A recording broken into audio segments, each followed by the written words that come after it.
संतवाणी एक तरी ओवी अनुभवावी या मालिकेतील आजची ओवी संत चोखामेळा यांची आहे.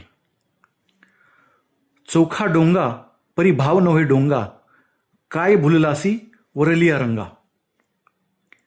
संत चोखामेळा सांगतात की ऊस जरी वाकडा असला तरी त्याचा रस मात्र चांगला व गोड असतो, त्यामुळे केवळ वरवरच्या रूपावर जाऊ नये.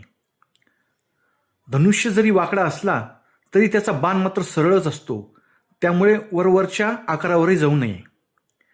नदी जरी वाकडी तिकडी वाहत असली तरी तिचे पाणी मात्र शुद्ध असते, त्यामुळे वरवरच्या रूपावरही जाऊ नये. संत चोखामेळा म्हणतात की मी जरी कनिष्ठ जातीत जन्मलो असलो तरी माझा भाव मात्र अत्यंत पवित्र व शुद्ध आहे, केवळ माझ्या वरवरच्या रूपावर भुलू नका. अशा प्रकारे संत चोखामेळा यांनी अत्यंत प्रतिकूल परिस्थितीतही आपली उच्च कोटीची सात्विकता व भावशुद्धी या ओवीद्वारे प्रकट केलेली आहे. हा अभंग बाह्य स्वरूपापेक्षा आंतरिक गुणांचे महत्त्व सांगणारा आहे. वस्तूची किंवा माणसाची पारख वरवरच्या दिखाव्यावरून नाही तर त्याच्या आंतरिक भावावरून व गुणवत्तेवरून करावी हेच सत्य आहे. धन्यवाद. जय जय रामकृष्ण हरी.